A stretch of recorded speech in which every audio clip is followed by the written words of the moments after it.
এখন বাজারে আমের ছড়াছড়ি, তাই আজকে ঠিক করেছি আপনাদের সাথে শেয়ার করব এই গরমে খুব মজাদার একটা টক ঝাল মিষ্টি খাট্টা রেসিপি, অবশ্যই কাঁচা আম দিয়ে। এই খাট্টা রান্নার জন্য আমি সামান্য কিছুটা মিষ্টি আলু দিচ্ছি, ছোট ছোট টুকরা করে নিয়েছি। আপনারা কিন্তু মিষ্টি আলুর পরিমাণটা খুব বেশি দিবেন না। আর আমি দিয়েছি সামান্য কিছুটা বেগুন, সেরকমই ছোট ছোট চৌকো করে কেটে নিয়েছি।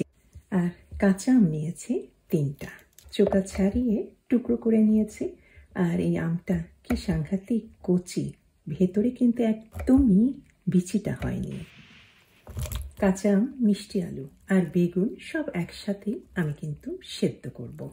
আর সেদ্ধ করার জন্য তার আগে এখানে দিয়ে দিলাম বেশ পরিমাণে রসুন কুচি, সামান্য পরিমাণে দিয়েছি পেঁয়াজ কুচি, আর স্বাদ অনুযায়ী লবণ দিয়ে এখন গরম পানি দিয়ে সেদ্ধ উঠিয়েছি। একদম হাঁটু সমান পানি দেওয়ার দরকার নেই, তবে আপনারা যদি খুব বেশি পাতলা করতে চান সেক্ষেত্রে পানির পরিমাণ বেশি হবে। আমি একটু মাখা মাখা ধরনের করব, অনেকটা চাটনির মতো হবে। এই কারণে আমি জাস্ট সবজিগুলি ভালোভাবে ডুবে গিয়েছে এই পর্যন্তই পানি দিচ্ছি। আর মশলার মধ্যে একটু রঙিন হওয়ার জন্য দিয়েছি হলুদ গুঁড়া, আর গরম মশলা দিয়েছি 2টা, তবে এটা অপশনাল। আমি দিয়েছি তেজপাতা আর ছোট এক টুকরা দারচিনি, আর সবশেষে দিলাম ছোট এক টুকরা পাকা টমেটো, তবে এটাও অপশনাল, ওই গরম মশলার মতো। আপনাদের হাতের কাছে না থাকলে বা পছন্দ না করলে বাদ দিতে পারেন। আর সেদ্ধ করতে করতেই দিয়ে দিলাম 1 মুঠো পরিমাণ কিশমিশ, এটা চিনির বদলে দিয়েছি। এতে কিন্তু এই খাটটা হালকা মিষ্টি স্বাদের হবে।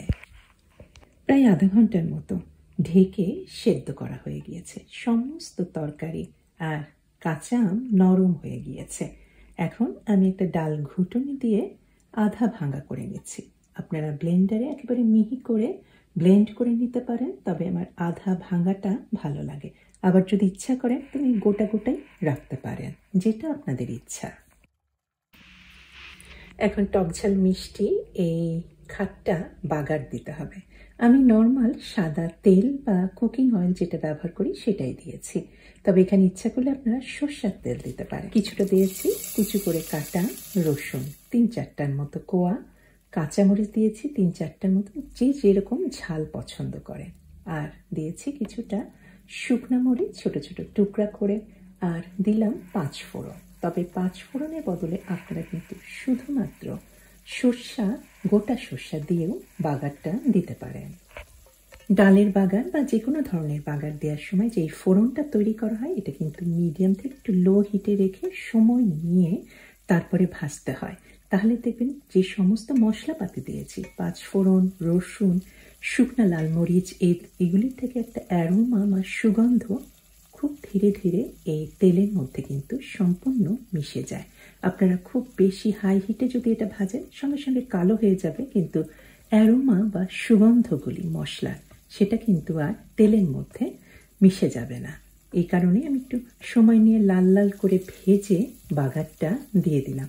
আর বাগার দেওয়ার সময় আর একটা টিপস হচ্ছে, যার মধ্যে বাগারটা দিবেন সেটাও কিন্তু একদম ফুটন্ত গরম হতে হবে, তাহলে এই মশলার সমস্ত সুগন্ধ সেই ডাল বলেন বা এই যে খাট্টা তৈরি করছে এর মধ্যে একদম মিশে যাবে।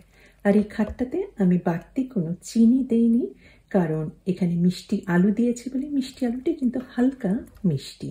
তবে আপনারা যদি একটু মিষ্টি পছন্দ করেন সেক্ষেত্রে হালকা পরিমাণে গুড় বা চিনি অ্যাড করতে পারেন। তৈরি হয়ে গেল হালকা টক ঝাল মিষ্টি এই কাঁচা আম দিয়ে রাঙা আলুর খাট্টা রেসিপি, নাকি রাঙা আলু আর বেগুন দিয়ে কাঁচা আমের খাট্টা রেসিপি।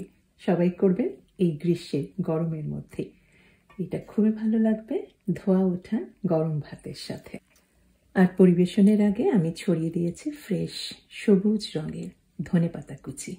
আজকে এই পর্যন্তই, সবাই ভালো থাকবেন। আল্লাহ হাফিজ।